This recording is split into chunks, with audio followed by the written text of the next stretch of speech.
What's good? What's good, everybody? Welcome back to another episode of the Urban Platform Speak. This is the Sunday Sports Talk edition, and we're gonna chop it up today about some a little bit of college basketball. Maybe get into like maybe some Jim and Clayton just was talking about the Aaron Rodgers rumors. Aaron Rodgers maybe going to Minnesota. Yeah, but I wanna get in first, man. I heard some funny stuff, man. Uh Angel Reese and Dejanay Carrington. Dejanay was on Angel Reese's show, and they was talking about WNBA players getting more money. And so I'm gonna go right to the daggone to the tape, to the audio, and let y'all hear what Angel Reese said about getting more money. Man, Angel Reese is a comedian. All right, let me see. Roll the footage, man. I can't wait. Girl, y'all benefited from everything. Y'all youngins benefited from NIL. What does that mean? We deserve more. Everybody. I agree. Everybody. I agree with that. But we got to get paid for consequences. Y'all gotta do something. But the women coming in, not this year, but next year. Yeah. The ones coming in this year will still be on the rookie contract. Mm-hmm. The ones the year after, they're going to get more. They probably going to be making more than us. They are. I'm hurt. They are. Like, yeah. I've been in the meetings. They are. I need to get in the meetings. You need to come to the I meetings. got to get in the meetings because I'm hearing like, yeah, they don't give us, if y'all don't give us what we want, like, we sit out. That's a possibility for real. Now that was So look, now the WNBA haven't even turned a profit yet. They still owe the owners, but like what they've been in business for like 30 years. They like 30 years behind on their mortgage. And they're going to talk about we going to strike. I'm like, man, Angel Reese is just so funny. And like I said, Angel Reese, she make a lot of money. Angel Reese make a lot of money. And most of these young ladies, making like 100,000, a little bit over 100,000, and they talking about striking. Like, this, I don't know, man. What do y'all think about this? I would like to hear from people in the players rep, like people that's actually in the meetings. Like, did I hear Dejanay say she's been to the meetings or something? Yeah. She said she's been to the meetings. Yeah. Well, this is what's interesting about that first and foremost, I like to hear people actually in the negotiations. Right. That just didn't sound real professional at all to me. And right. And I don't think the opting out is just strictly based on money either. Because I remember the girl from Seattle, what's her name? Agumba. What's her name? Agumba. Shanae Agumba Wiley or something like that. Yeah. She's the president, right? She said it's more than just pay. Mm-hmm. They kind of want some kind of equal shares in the revenue. And, long-term stuff, child care stuff, facility stuff. And, I couldn't make that. That was a comedy show, just listening to them two. Because it's like, come on, man. What are we talking about? I just think that I can't make tales of that. Like it's just like some people, no matter like what they get, they're not gonna be satisfied. Like, so they was even discussing like when you had like the young ladies who will come in after them are going to get more money than them. Why not just make sure that the league is in a good position and a good place before y'all start? I don't know. They're tear down before they even really get it built. They had one good year out of 30, and then they want to go out on strike. I heard her say that you guys benefited from NIL. I heard Dejanay tell Angel that. Right, yeah. And it's like, so, for Angel being a rookie, I think she should just pretty much be grateful and understand that she's fortunate that she didn't suffer the hardship that some of them vets suffered. And let the process play out a little bit. You know, because it's crazy. And you still have women who are who have to go overseas and play. Yeah. You know, so you have some women who basically working 2 jobs. Yeah. You know, you going overseas, they moonlight. You know what I mean? So and she benefited from the Unrivaled. I mean, she played in Unrivaled, so she's doing the extra as well. And she's got, like we were talking about before we started, she's got endorsements. So she's not hurting. But what it sounds like to me is something that's just what I've seen from 20-something people since I was a 20-something and had the same attitude. I want more. I want more. Right? I mean, that's when you're 20-something. That's just kind of your attitude around the world, man. I wish I had more. Yeah. I just thought that I you know, and it was so funny. Like, you can't even really get offended. It just was so comical. I was like, man, the league haven't even made any money. You know what I mean? Yeah. So let me. Tom says that how can you strike when the WNBA that the money? You know what I mean? They owe the NBA money. You know, and what you say?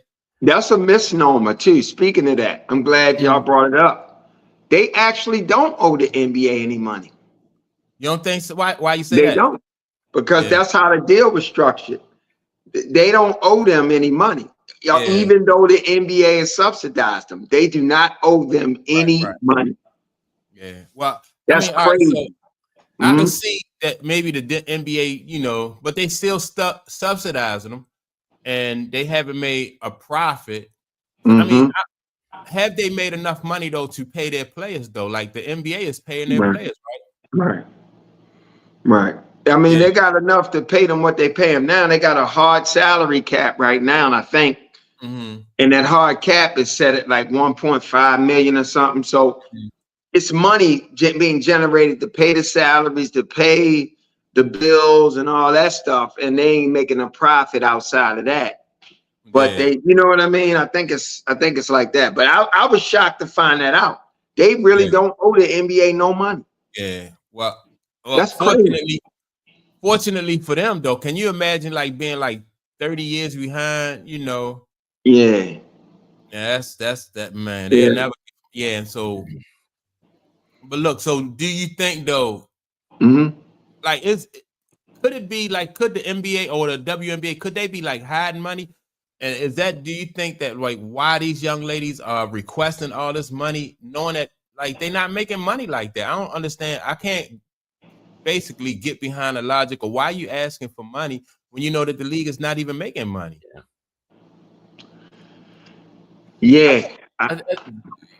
I was just gonna say, you know, it sounds like they've had a really popular season last season, right? And so it feels like a reaction to, hey, we had a great season. There was a lot of eyes. There's more focus on us. So now's the time to make that stand. Yeah. And the thing about it, the thing also is they actually were negotiating. They were talking about this prior to last season because they wanted private jets. They wanted stuff before this last year's explosion. But I remember Kelsey Plum. I saw her on Pat McAfee, and this was before last season. And their thing was they wanted to have the same rev shares as the NBA players, not the same amount of money, but the same rev share. I think in anticipation that this explosion was going to happen. So when it does happen, you're sharing more of the revenue, so that's going to automatically take your money up. Right. And so that makes sense. Yes. That deal will already be in place then, like, and so they won't even have to. Man, what's good, Jack? There you go. So that deal will already be in place. What's up? Yeah. So I think that's what they're jockeying for, more rev sharing.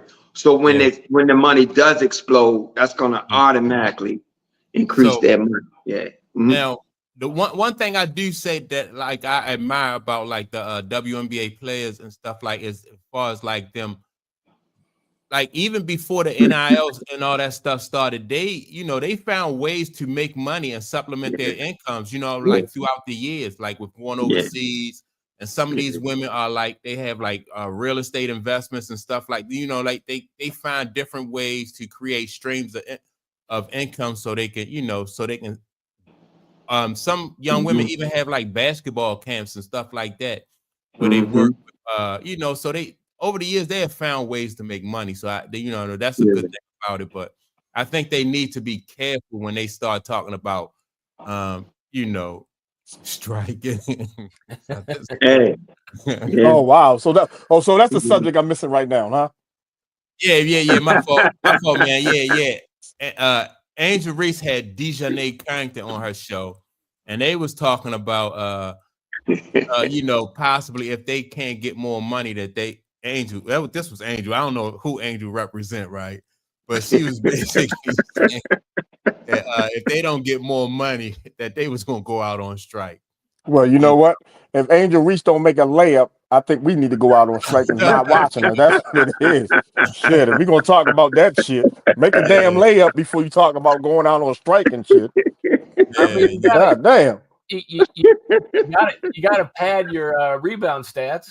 But man, that's a touchy subject because can they really want to do that now that they're at the height, that peak of the league has ever been? Why would you even talk?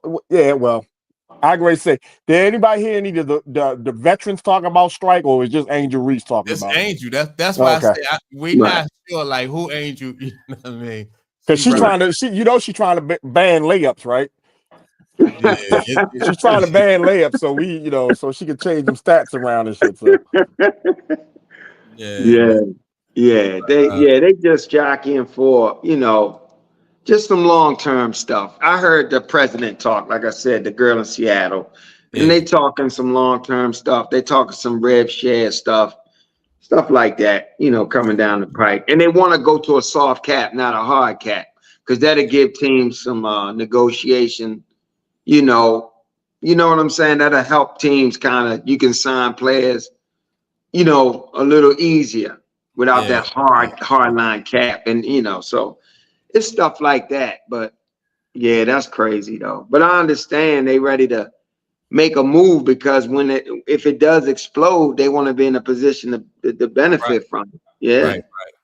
Yeah, I can see that. I think that now what about like that other league, the Unrivaled League? Like how were they able to come and start giving their women money like that? So that's the question. Like was it sponsorship? Unrivaled was privately sponsored. The That's TV why that happened. contract. And they all they had to do was get the stars. They didn't have a big pool of players, right? It's just each team had what five players, and how many teams were there? Right. Yeah, they didn't have. It wasn't like it was 12 on each team. Right. And plus they had a couple of guys that helped Ice Cube put his league together, go in and get the finance for the league and television deals and stuff like that. So they had a basis to work on. They had the basis to build a product on that. Now the question. Go ahead. I'm sorry, man. I'm going to say the question is going to be: is it going to last though? Yeah, that's going to be the question. Yeah.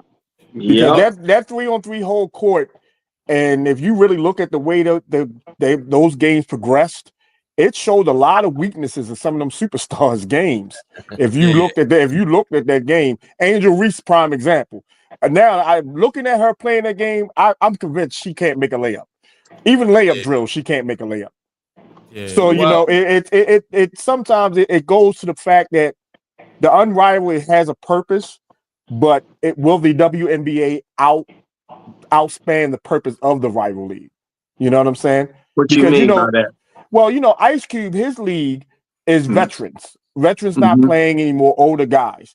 Unrivaled is taking WNBA players and supplementing their off season. Okay. Right. Now the question is going to be is the next 3 to 5 years, will the WNBA women need to subsidize their income by going to that league? Wow. Okay. And now, if they Yeah. don't need that, where is that rival league going to get their stars from? Yes, that's a good point. So that league has a lifespan depending on how bad the WNBA does. Yeah. Yeah. They certainly benefited from the success that the WNBA season had last year. Right. Mhm. Now, how do they keep that going? Right. Yeah. And Will how- the WNBA superstars are willing to play in that league next year? Yeah. You know, that's going to be the Especially key. Right, Yeah. especially with them earning more money, more Right. brand deals, more money off the court, all that stuff. Is it going to be? Yeah, that's a great point, man. Yep. Didn't even think about that.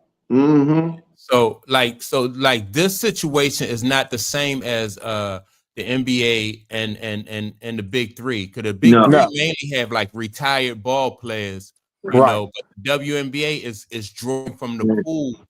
I mean, you know, like this rivalry league is drawing from the pool of the WNBA. So that's like a competition, really. Well, maybe Unrivaled does the same thing. We'll get Cheryl Swoops out there. Yeah, bring Cheryl Miller back. Bring Cheryl Miller back. There you go. Or Candace Parker. Candace Parker, she probably can go. So you got to if you look at Ice Cube's Ice Cube's 3-on-3 league, a lot of their superstars were mid-30s. You know, the first year they had superstars. You know, retired superstars, and now as the leagues get older and older, they're getting a lot unestablished players, but in their younger prime, like 30, 35 years old, really may not be a superstar in the NBA, but has that NBA experience. Okay, so I'm digressing. I'm watching a lot of the 3-on-3 right now because I don't recognize a lot of the superstar names that I want to see in that league when I started watching in the beginning. So it's go ahead, man. No, I guess it's to me it's downgressing too. His league is downgressing. What the 3-on-3? Yeah, the 3-on-3. Yeah. Also with the Unrivaled, they've been suffering a lot of injuries. And I think they took a big hit when Sabrina, not that she quit, but when Sabrina no longer decided to finish the season, she said she had prior engagements. I think all these things is making that league take a hit a little bit. It's gonna be hard for them to sustain, like I said, because they drawing from that WNBA pool. You know. Now what I think they need to do is instead of, in the next 5 years, have a plan instead of drawing from the WNBA, go after these college players that have these large NIL deals. Okay, and get their followers to start following that league. And these players, because remember, WNBA, they only have 2 rounds in the draft, or maybe 3. So that means there's gonna be a lot of women in the WNBA and in college that won't get that exposure that rival league can give them. Yeah, you know what I'm saying. And so instead of making it the WNBA players substituting their lifestyle and going over to there, make that like a developmental league for the WNBA. These girls coming out of college, if they're not going to get picked up in the WNBA, then their second resource is the rivalry. That's a good place for them. That's a good place. Yeah, because then that way, especially when those young ladies, some of the young ladies, because you only have 13 teams. You're going to have 13 teams of WNBA. So, and sometimes you get a first round draft pick who don't even stick in the WNBA. Exactly. So that the fact that you can go to the Unrivaled league, there's a possibility. I think they can draw from that pool. But let me ask you this: Will that hurt? Like if the WNBA is trying to expand, will that conflict with the WNBA? Absolutely not, because if the WNBA goes to expand, they can pull from that pool that's already been known as professionals, as well as has that professional mentality and work ethic already doing it, coming from the Unrivaled league. So that would even help the NBA even more, because now your talent pool is growing even further now, because you can have 2 or 3 stars in Unrivaled, okay, that may not made it in the NBA, but people know them from the Unrivaled League, and you can bring them right in. And remember, the WNBA, they need to increase their fan base. So anything that can create that fan base for them is a great deal for them. And even with the W expansion, it's still so many more players than it is positions, even with expansion. Because this year they got an extra team. Next year they have 2 extra teams. But it's still so many more women, so much more talent that the expansion, it won't affect the Unrivaled won't affect them. Yeah, not at all. Yeah. Well, let me ask y'all this: what is like with the all right? So they're gonna have 13 teams in the WNBA, right? What is the maximum amount of teams do you think that they can have without the level of play falling, without the quality of play falling down, like watering down the league too much? Yeah, that I can't tell you. Yeah. Because you got players overseas that come into the W. Yeah. You know, I'm not seeing all the girls in college. I couldn't really say, Mike, to be honest with you. Right now, the limit is the available budget that they've got. It's not the talent. It's not the talent. Yeah. Oh, okay. Right. I got you. So I want to read this comment by Bryson. Right. Bryson says she needs to humble herself and her lifestyle. She knows what the WNBA pays, right? And so I'm assuming that Bryson is referring to Angel Reese. Yeah. Yeah, man. I think not only she has to take into account that, like, also all those WNBA players are not, number one, as fortunate as she, you know what I mean, as she is. She might be, and to be honest, I don't even think that financially she is in a position where as though she can afford to strike. You know, just because you get a burger named after you, that don't mean, you know what I mean, that you that you made it. So I think she had to take into account that he said just because you get a burger named after you. Well, she's got several brand deals, man. Yeah, I know. I just tripping off, and you're a trip. And I'm happy for her. I think she's doing financially. I think she's doing good. I just think that most of the league is not in the position that she is in. And I think that even the young lady Janae Carrington even alluded to that. She was like, y'all got the NIL deals. Like Janae Carrington, like when she first came, I think the NIL deals was available. Right. Yeah, so it's funny, man. I wouldn't be surprised if Angel don't get a phone call from somebody in the players union. Yeah. Saying watch your tongue. Watch your tongue. Hey, and that's like if the WNBA is like big business. When you talk strike, that turns a lot of heads at that point. A lot of people start to pay attention. And look, I just Googled it, and every news outlet is pick that story up. Angel Reese warns of a strike. Angel Reese warns of a strike. Everybody's reporting it. You got to watch your tongue, babe.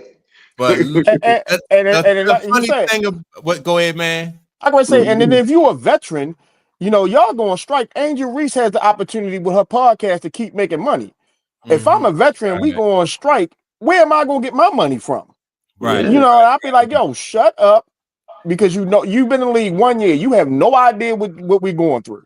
Yeah. You know what I'm saying? And you're talking about the people that's going to come in, make more money. Of course, that's the way evolution works. That's how it works. You're making more money than what the other people you're making more money than what I made when I came in.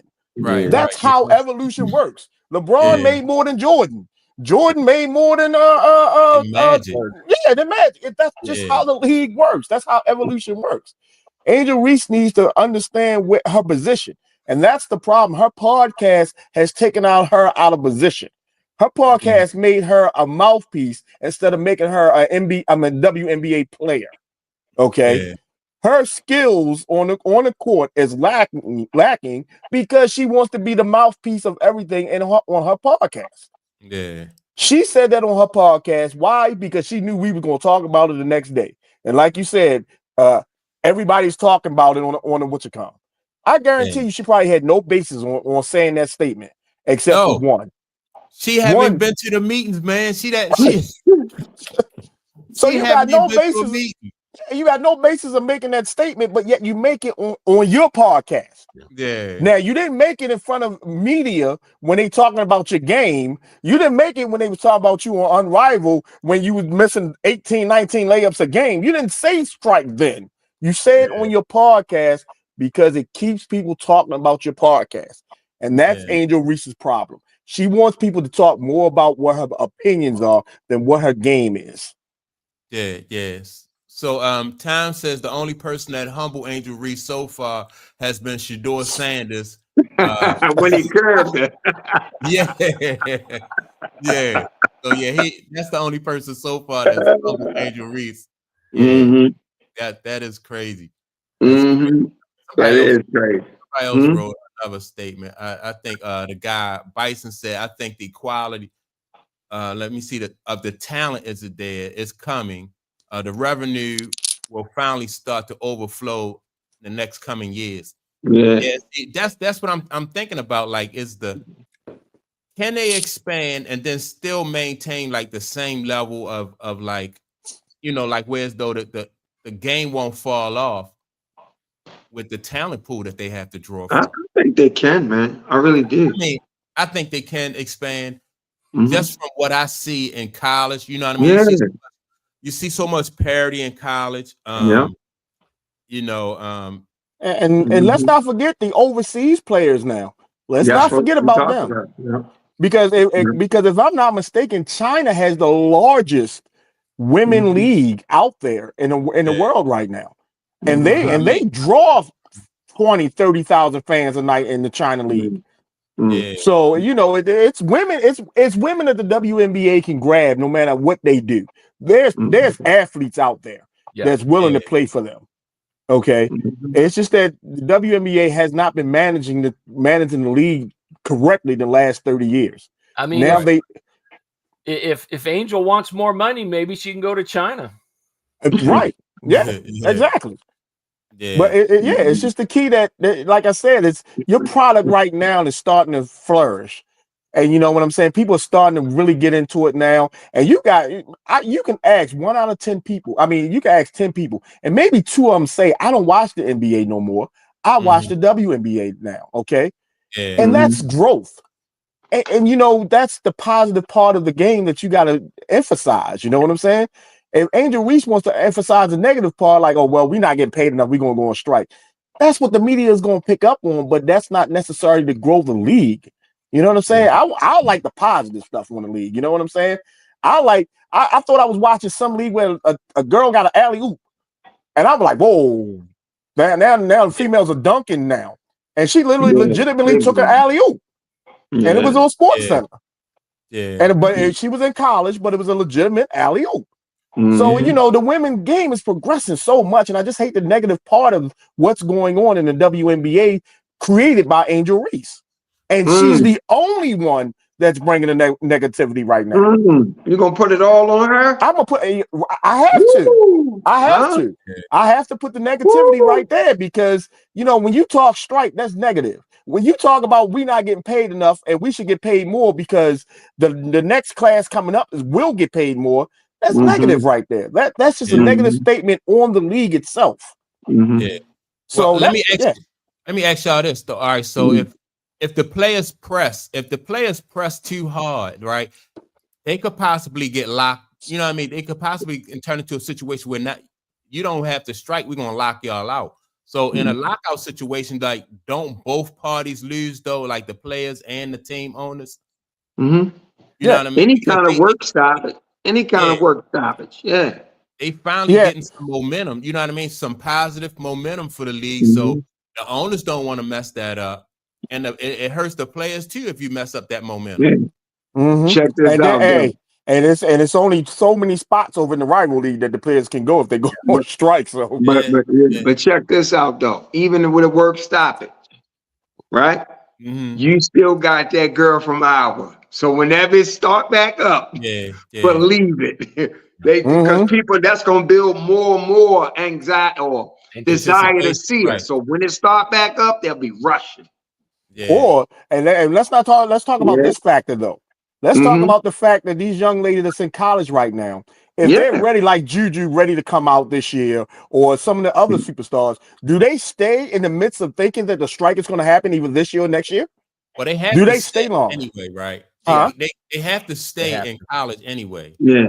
Well, but Juju, she only has one more year eligibility, right? I mean, one more year, right? No, and then, she's a sophomore this year. She's just a sophomore. Yeah. But somebody like a Paige Beckers, she has the option of taking one more year because of COVID or coming out. So somebody like her, it may affect. Let me stay back and play my last my year of eligibility because of the lockout. So she'll have some place to do. And I think some of those girls got an extra year because of COVID. The ones that's eligible. A lot of those players do. And that was a lot of players that were in Paige Becker's class have that. They still have that option. But all of those girls are not as, you know what I mean? They're not as good as Paige. Let me ask a question. Maybe our fans know, maybe you guys know. How long are we going to use COVID for eligibility? I don't know. That's on them, man. I mean, Jesus, what COVID like 5 years ago? Yeah, but people lost a year, so they got to give them that extra year, you know. Yeah, but hold on, let's do the math. If COVID was 5 years ago and you were in college 5 years ago, shouldn't your eligibility is only 4 years? Yeah, but that affected. I think, and then she get an extra year because of like she had a. She did red shirt. No, she was injured or something like that. She had that injury. Yeah, she had that injury too. Yeah. So I'm just saying, I was amazed when the NFL drafted that college player that was 27. Okay. Wow. I was a bit like, yo, he's 27 coming in as a rookie, and he played all those years in college. So I'm just like, how long do we talk about COVID in sports? Jesus. I mean, I understand. I definitely understand that. But you know, that's the situation. Some of them got an extra year, so you know, I guess it'll fade out shortly. I'm not sure. 2029. No more COVID eligibility. Oh shit. Let me see. Tom says, let me tell you something.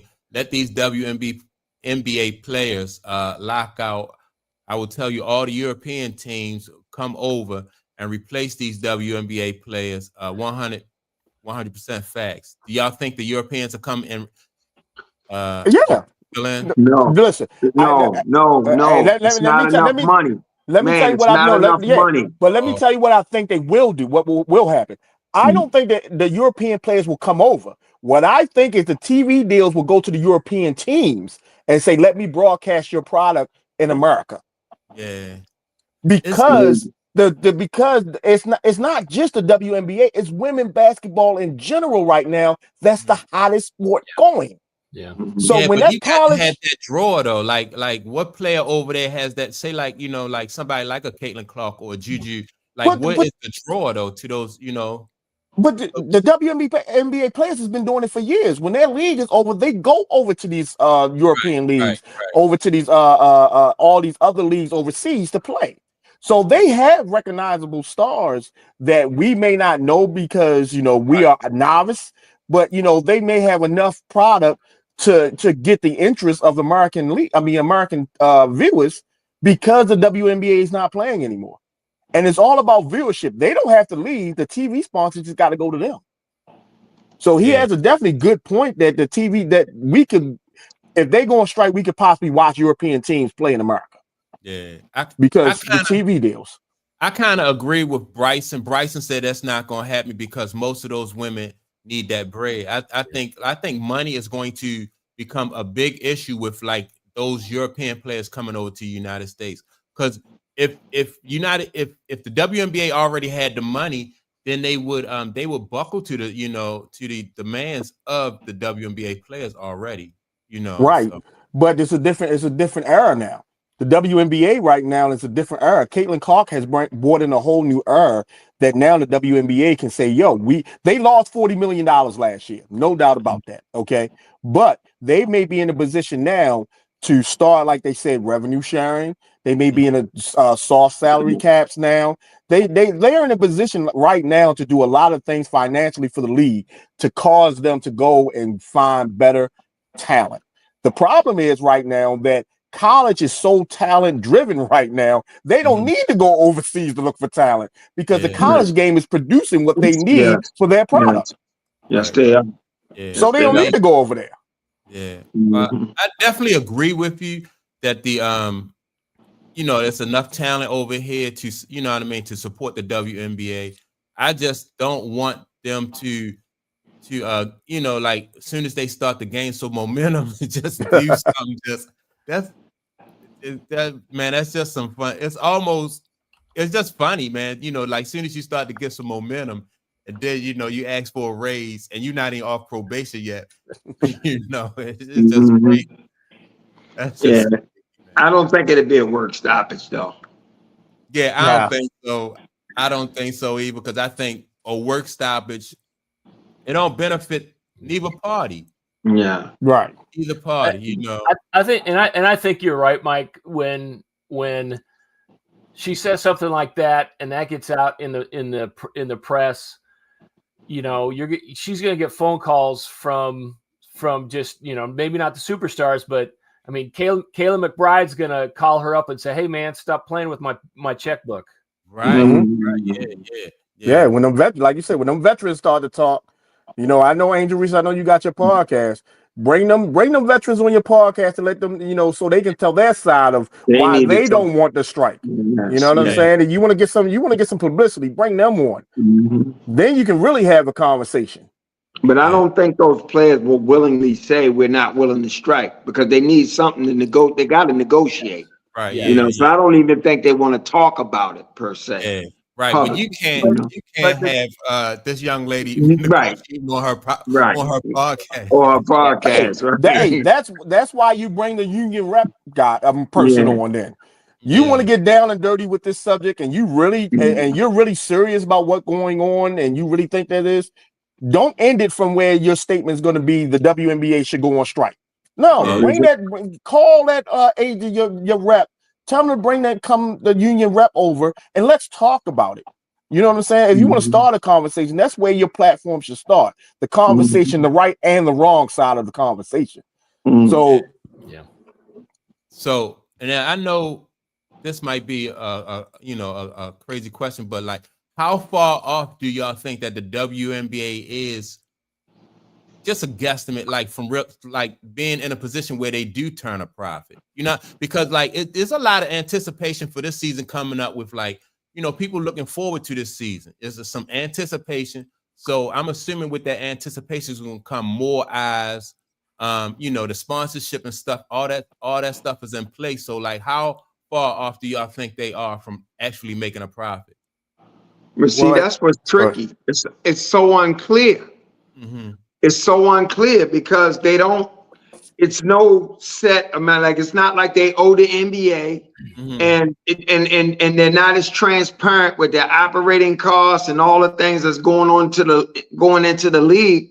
So to make that projection is so unclear to outsiders. So you said something early in the conversation, Mike. They're not really real transparent. Right. With where all the money's going. They're not transparent. So it's hard to make that assessment. Right. And I think this too. And until the WNBA, I think it's going to be between 4 to 5 years. Okay. Yeah. Until the WNBA consider themselves, how can I say it, professional sports. Like a lot of if you go to the WNBA game, you can get in for $20, hot dog, let's say $10. They have college type prices when it comes to stuff that really make these owners money. Now, if they transition and go to what professional basketball, football stuff, where you paying $40 for a beer, $20 for a hot dog, $150 to get into the game, that transitions to bigger profits. Okay. Right. So it all depends on when they make that switch. If they still carry that product as a college situation where their prices and stuff at, it's going to take them about 5 years, because that means they got to have more in attendance. Okay, if they carry that product like the NBA does, you have less attendance, but they're spending more money when they get there. That's a good point though, because I bet you, like, if you was to go to a Mystics game, the pricing is different at a Mystic game than it would be at a Fever game. Sure. You know what I mean? Yeah. So that's a good point. But overall, the talent has to drive the attention. The attention then drives the economics, and to Man's point, and then when I start seeing that my WNBA ticket price for the year goes from $39 to $79, then that's kind of the tipping point to Man what Man was saying, that now they've got a product where they can increase the economics and the price, right, and because use that to feed back in and get, just keep the attention, get the high skilled players. It all feeds. Right. Yep. I wanna speak on this, what Bryson just said, right? He just said they're gonna make sure Juju get to the Sparks. And I think Juju to the Sparks, I think, will be good for the WNBA too. Because absolutely, number one, she is from California, she playing at USC, and then so that's a built-in market right there. You know what I mean? That's just like when it was a no-brainer to allow the Celtics to get Bird.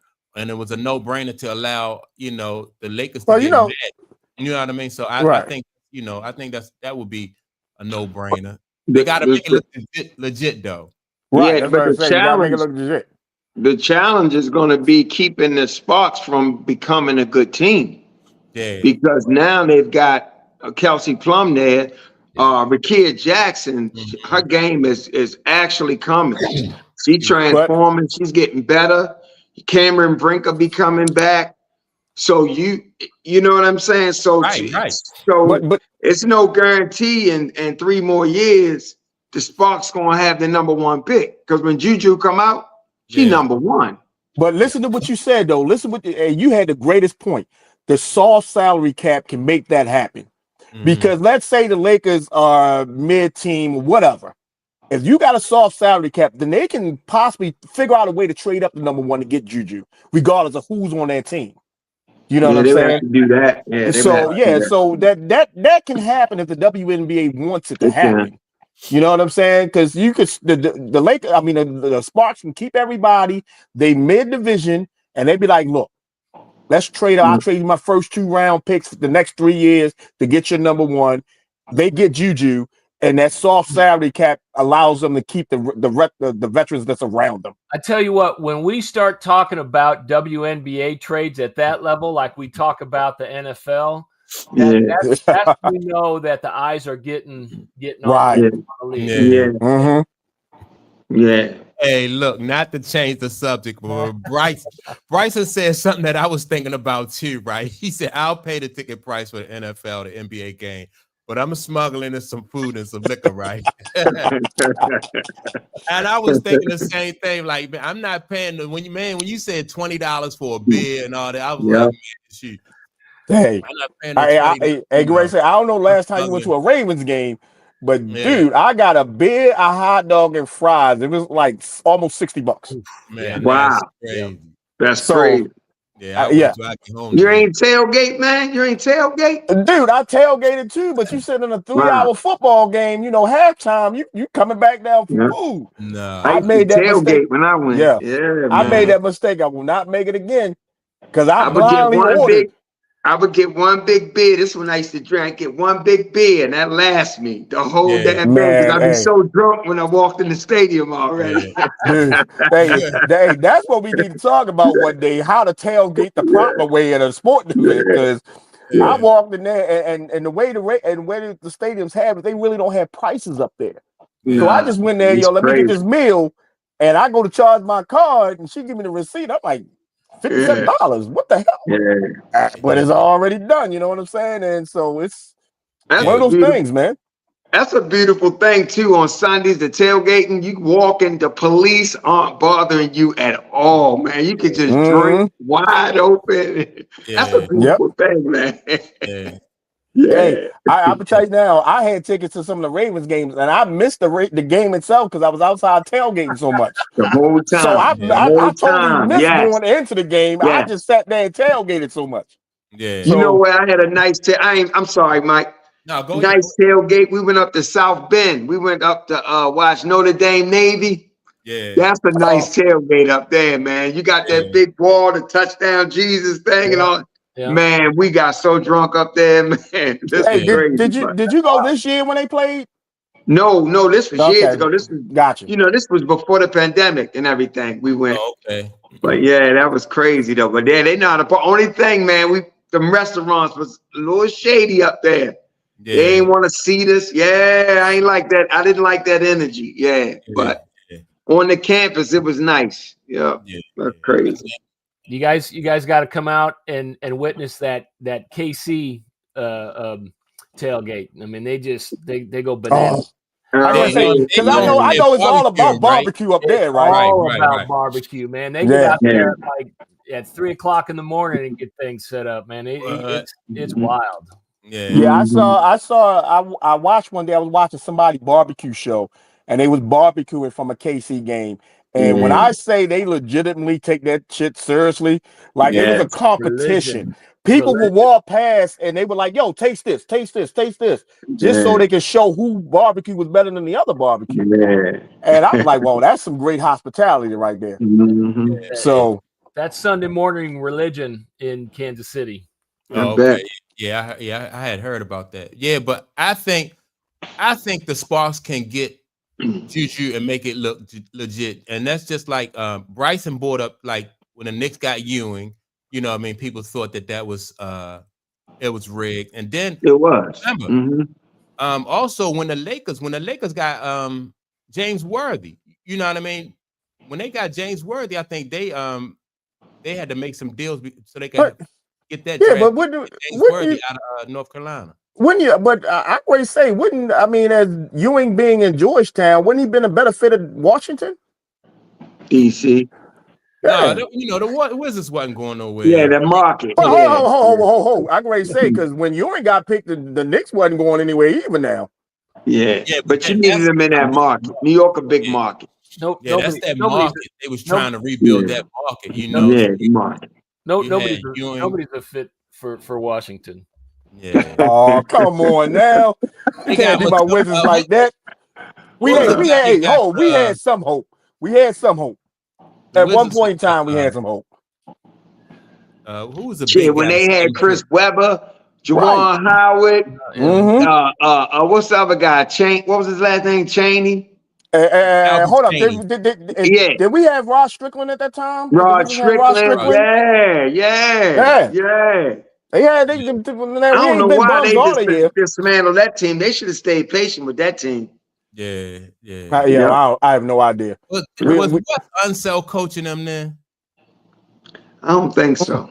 Yeah, I don't think so. I think was Unseld coaching them when they had Agent Zero and all them? Was he coaching them then, or was it before that? Well, Gilbert Arenas shenanigans. Gilbert Arenas. Yeah, for that. Yeah, I know you. Yeah. So yeah, yesterday it was let me see. South Carolina beat Vanderbilt, right? I thought that was a good game. Now the thing about South Carolina, man, is that it could be a curse or it could be a blessing, but they just so balanced that they don't have like a number one. You know what I mean? Like their scoring just come from all over the place. That and so they don't have a number one. So it could be a curse or a blessing that you don't have like a number one. That they just so balanced like that. We forget the one thing they do have a number one. They have the number one coach. Yeah, and that makes a big difference when you're talking professional sports. They have a number one coach. So that alone, once they get into the tournament, can take them very deep into the tournament. Yeah. Well, today, just because of coaching. Well, today they got a rematch with Texas. Yes. Texas gotten that ass early. Texas number one team in the country. Yeah. So this is going to be one of the better games today. Oh, yes, today. For the SEC championship. Yeah. Texas yesterday, and now Texas, LSU gave Texas, LSU gave Texas a good run, yesterday. But yeah, I like, and Texas is another team that got like talent across the board, like balance and that talent across the board. I like Texas. That's going to be a good game though. South Carolina and Texas. And Texas, I think, is the best. I think out of all the college, women's college basketball across the landscape, Texas is the best defensive team out there. Mm-hmm. This is how they win games. Yeah. Low scoring. They play great D. They got that, but they got that guard. I don't remember her name, but yeah. She's pretty good. She's nice. Yeah, she wear number 1, right? I'm not sure. I think she number 1. I know what you're talking about, Jim. She's real good. Yeah. So this gonna be a good game. Yeah. I watched Rory Harmon. Oh, okay. And who else was USC yesterday beat Michigan? They beat them by 12 points, right? Now it was a close game until Yep. You know what I mean? Just about throughout the whole. I almost at one point in time I thought that USC was going to get upset. Yeah, it looked like it. Mm-hmm. It looked like Juju and USC really couldn't get into a rhythm.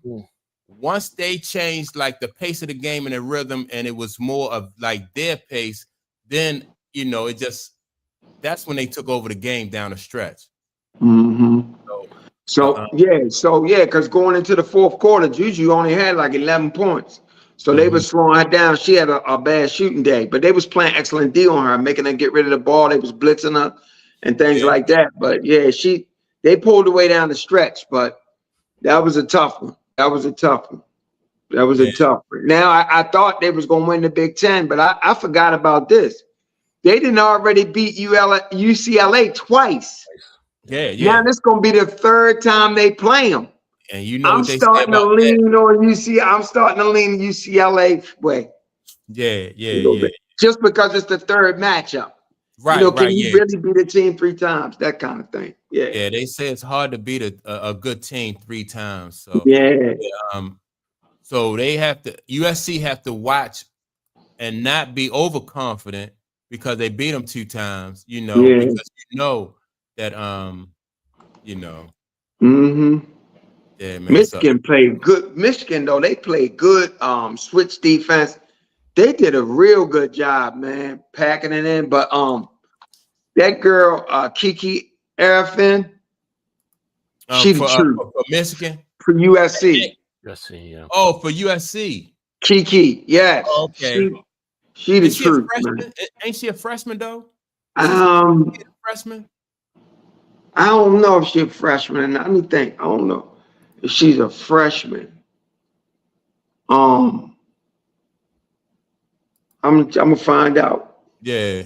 But she's really good, man. She's really good. Oh man. So I do, but it's a lot of parity though. Like when it comes to this college, these college games, man. So it's a lot of parity. I wouldn't be surprised though, like if we start to see some upsets. Especially as they go deep into their little conference tournaments. You might run into some upsets. Texas and South Carolina play today. Yeah.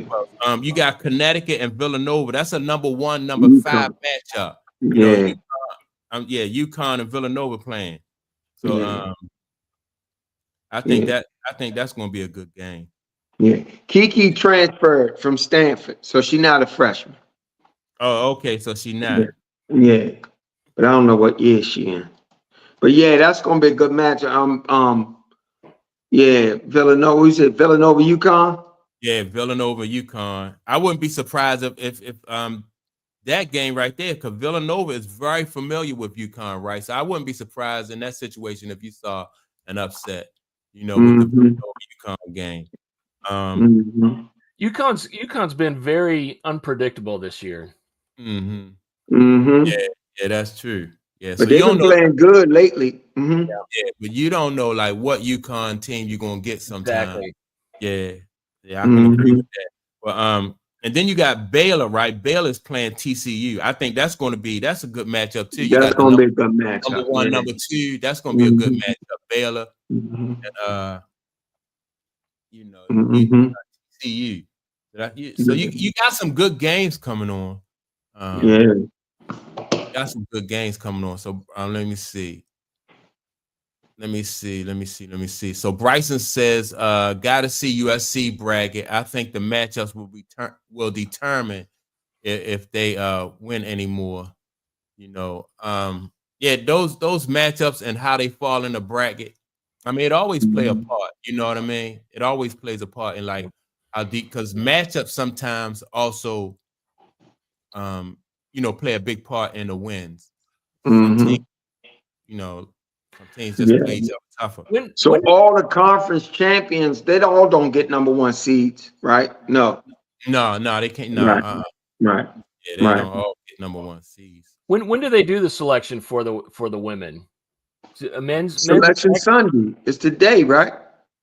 Well, next Sunday's the men's, but when do they do the women's? Is it on the same day? I always thought it was like a day or two before.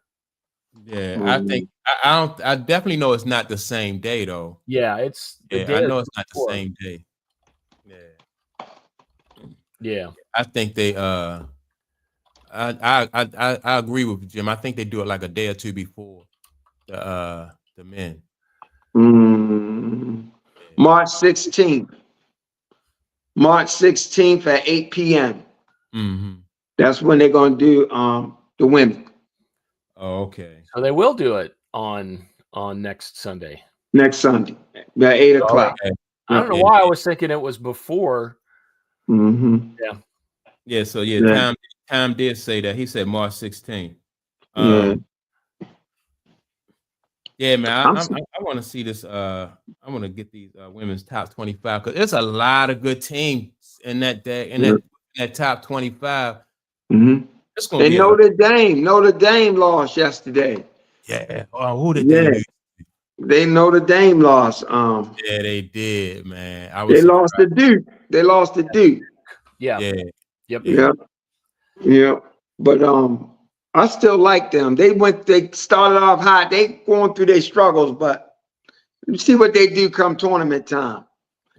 See what they do. I still like them. Yeah. And she's another one that's real animated, Mike. Hannah Hudago, she's animated as well. Yeah.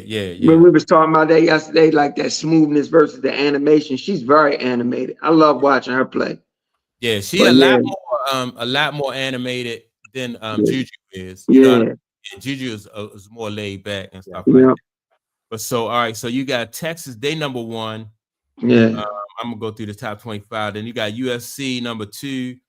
UConn is at number 3. UCLA is number 4. South Carolina number 5. Notre Dame. Don't sleep on NC State. NC State at first, like most of the season, NC State was ranked like they was outside of the top 10 for a lot of, you know what I mean, for most of the season. So yeah, their guards came back from last year, right? The 2 guards, they were real good. Yeah, man. So yeah, that's it's gonna be TCU, LSU.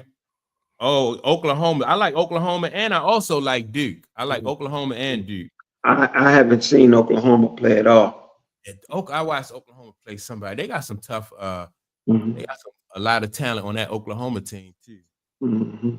Yeah, man. So yeah, I'm ready for. I'm waiting though until this. Like I said, I'm waiting for the big tournament, the big dance to start, man. Then we can just it's like a bunch of heavyweight fights. You know what I mean? It's just like a whole bunch of heavyweight fights. Yeah. So yeah, man. Now let me ask y'all this before we get out of here, right? Y'all was Aaron Rodgers. Jim said something about what did he say? Aaron Rodgers possibly going to Minnesota, man. What y'all think about that? That's crazy. Oh, I guess y'all didn't hear the new thing then. What? Aaron Rodgers possibly staying with the Jets. No. Yep. They were talking about it on the Sports Center this morning. So you know what that says to me? So the rumors were that he wanted to go to Las Vegas, and Las Vegas did the Geno selection, which we talked about yesterday. Hold on. Did that go through?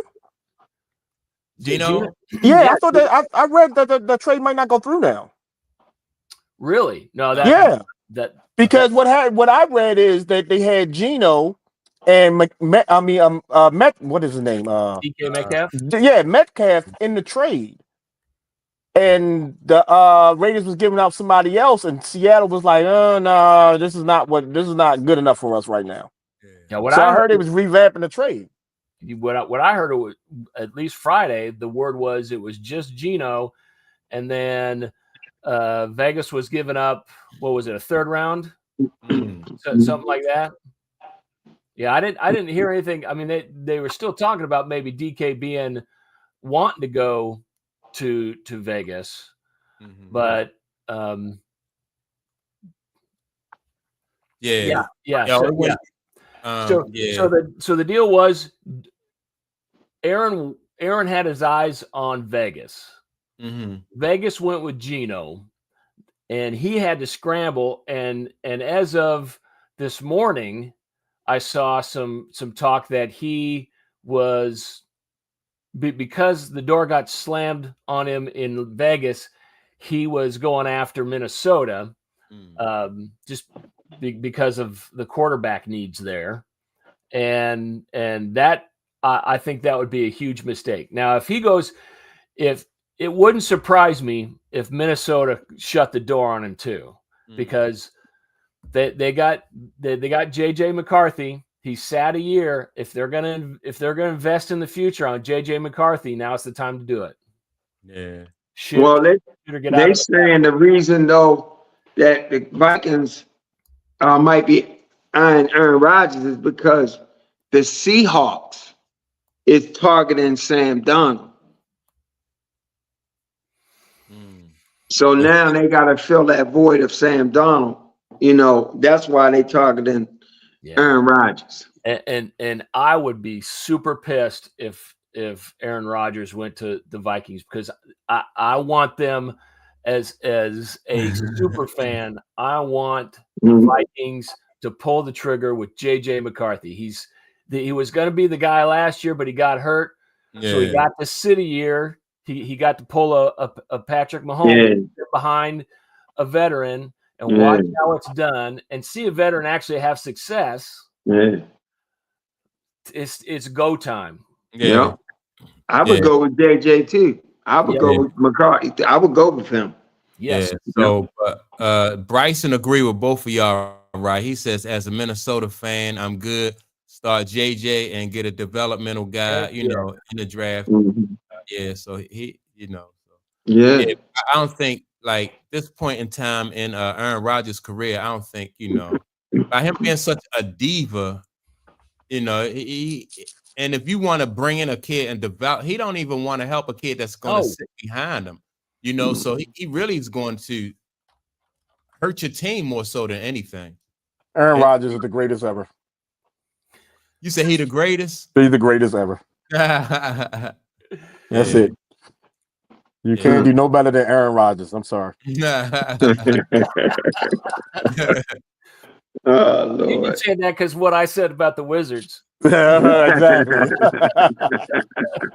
You cannot get no better than Aaron Rodgers, baby. You can get him. That dude owned Minnesota for so many years. This guy, I don't know who is this guy, Sauce Gardner. He's a reporter or something. I don't know. I'm not familiar with I heard no, the he's name. got a Jet. Familiar with him. No, I think he plays for the Jets. Oh, okay. That's why I've heard that name before. Yeah, I heard the name, but I'm not. Yeah. I'm not. So he said that if Minnesota gets Aaron Rodgers, he said Aaron Rodgers will be number one in all the quarterback stats. Yeah, right. Yeah. That's coming from a player. What team is Sauce Gardner on? The Jets. Jets. Yeah, they need I guess he's a cornerback. I think he played receiver, man. Hold up. What position do he play? I don't know, but yeah, he pro Aaron. He said if they get him, he's gonna lead the whole league in all the quarterback stats. Yeah. Yeah. All right, yeah. Yeah, shut Yeah. down. Oh, he is a corner. He's a corner. He's a shutdown corner. Okay. Yeah. Well, Yeah. I want to look more into the situation with Aaron Rodgers, though. Yeah. Yeah, but yeah, man. Anybody got anything else? The topics y'all want to cover before we get out of here? I'm sure man got something. What you got, man? About, I'm sorry. I'm doing 3 things at one time. You know, Yeah. I'm like the dude from ESPN. I'm on my laptop. I'm on my phone, Oh, checking out Lord. my trades and everything. You know what I'm saying? Doing 7 things at one time. You're like Adam Scheffner. Adam Yeah, Schefter. no, yeah. I am the Adam Schefter of our group. Okay, Yeah. but I wanted to be the Charles Barkley. Okay, realistically, I Oh, wanted to yeah. be Charles Yeah. Barkley, but you know, Yeah. if I gotta Speak be Adam, on it, I'm Adam. man. Speak on it real quick. What was the topic? I'm We sorry. didn't What was get you yesterday. Oh, you talking about the Charles Barkley topic? Yeah. Let me Yeah. let me tell you something about Charles Barkley. Okay, I want to hear him. Yeah. he speaks the truth around his opinions. Okay, that's what he does. He speaks the truth around his opinions. Okay, Kendrick Perkins, he's okay. Okay. Now, Kendrick Perkins, they want to talk about, well, Kendrick Perkins was on a show that talks more about everything else than he does. Kendrick Perkins, his only opinion matters in basketball. Nobody listens to anything else he says about any other sport. Basketball is his thing. And if he wants to continue to talk about the Lakers and the way the Lakers are built and what the Lakers are doing now, Barkley has a point. You know what I'm saying? LeBron has only been carrying, first of all, we really only talking about the Lakers because of the Luka trade. Okay, that's really why we're talking about the Lakers. Because LeBron was still scoring his 55,000 points a game at the beginning of the year. But we wasn't talking about him until they made the Luka trade and they went, 10-1 or something like that. Okay, so to disrespect the other teams like that that's been carrying this league, Barkley has a great point. You know what I'm saying? Give the other and what Barkley to me is saying is not take away from what LeBron and Luka is doing, but give credit to the rest of the league that's been holding it down before the Luka and LeBron thing came along. That's to me, that's what he's saying. You know what I'm saying? And Kendrick Perkins, you know, he catches the attitude anytime somebody debuts what he says.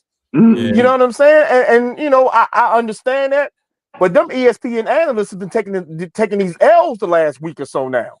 Because these people ain't playing with him no more. Stephen A. LeBron ain't playing with him no more. Yeah, I was waiting You know for what I'm you to saying? chime in on that. Yeah, listen, he ain't playing.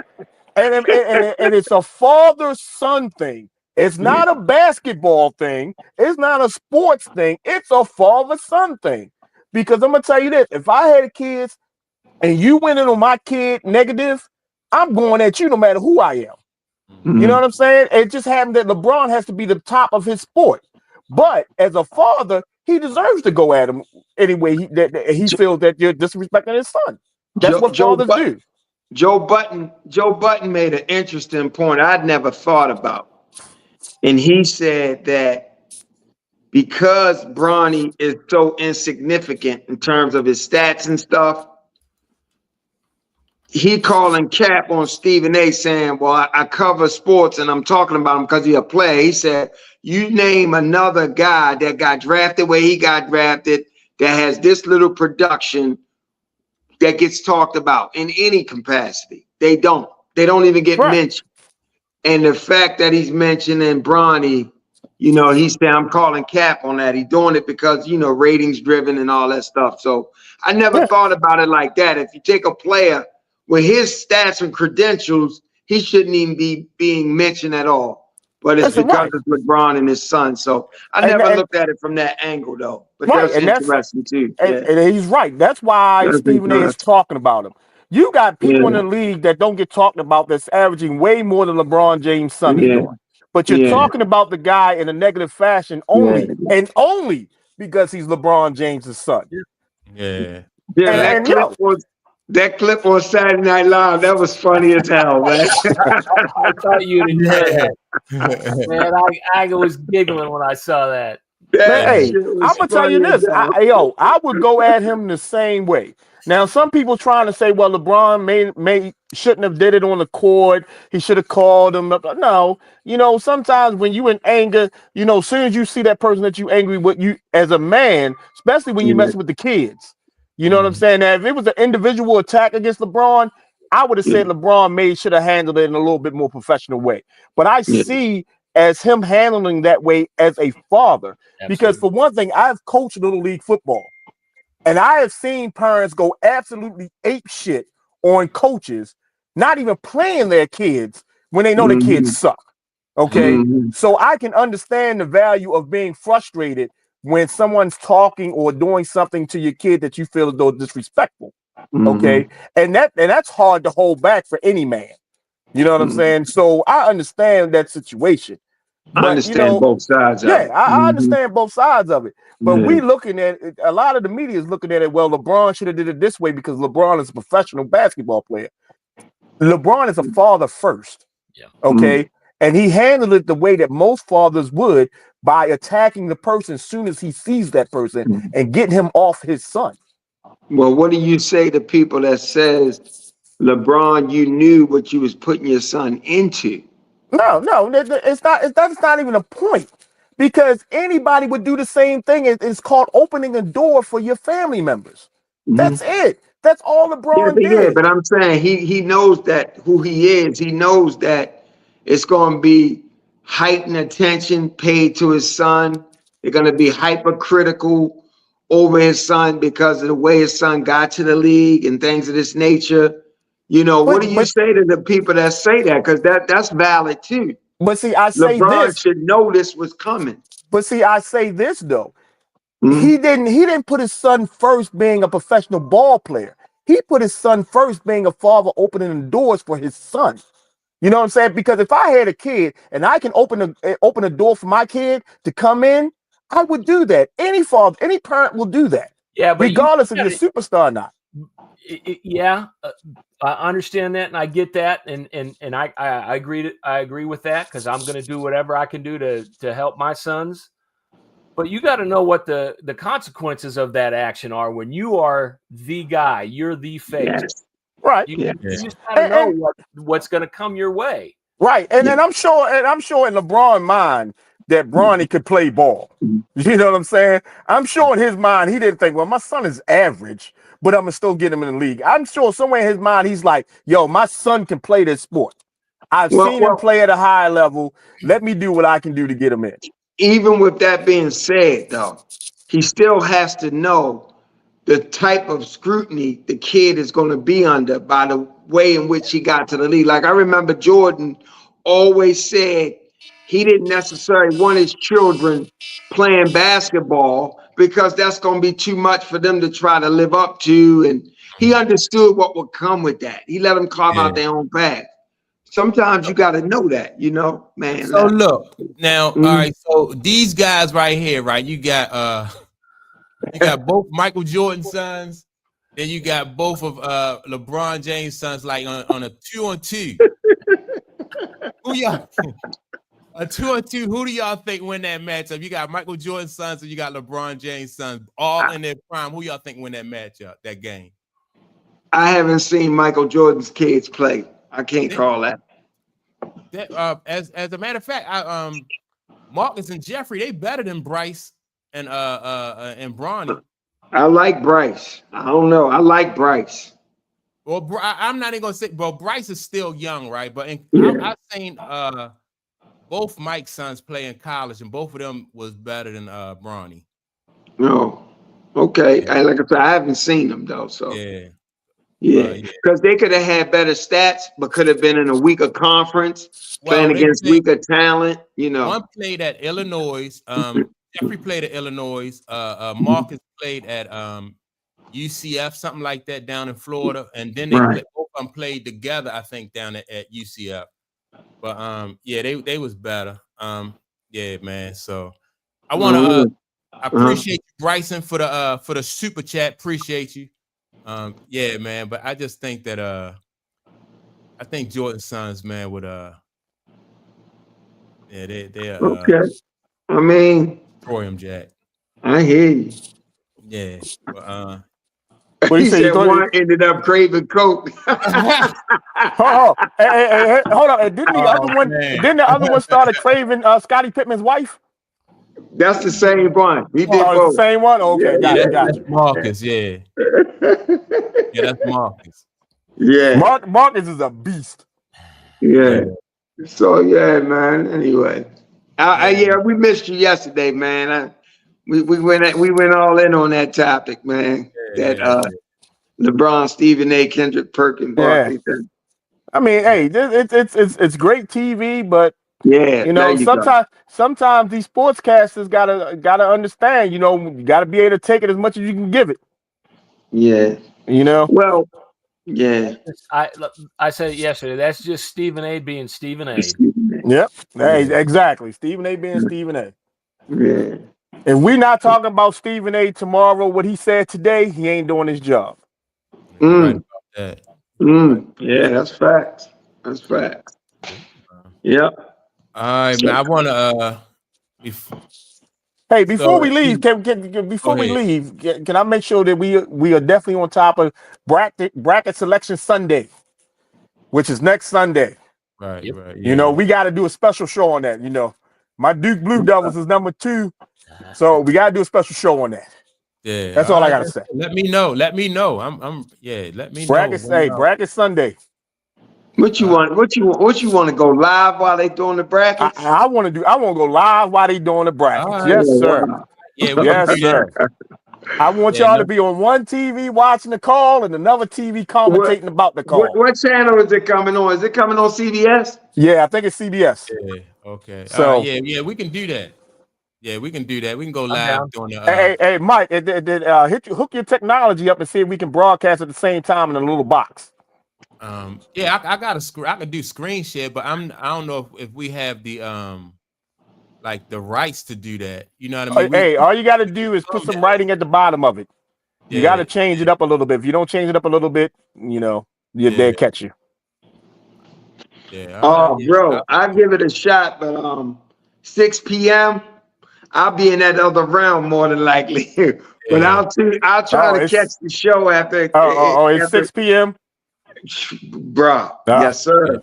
Jeez. I'll be flying in, son. Every night I fly. That might make for one hell of a show right there. That ratings might go through the roof right there with that one. Every night I fly. When I go to sleep, I fly. Yes. But that's a good one though, man. Yep. All right. Yeah, man. All right, man. I appreciate everybody who tuned in, participated. Bryson, Tom, who else we had in the chat participated, man. Contributed some really good input. Thank Tom again for the super chat. Yeah, man. Don't forget to like and subscribe. Also, leave a comment. And we'll be live again next Saturday at 1 p.m. We also go live on Sundays at 11 a.m. So yeah, man, I appreciate y'all fellas. Mm-hmm. Yeah, man, we'll be back next weekend. Y'all enjoy them games today. Yeah, no doubt. All right, fellas. All right. Peace. All right, man. All right, Jay.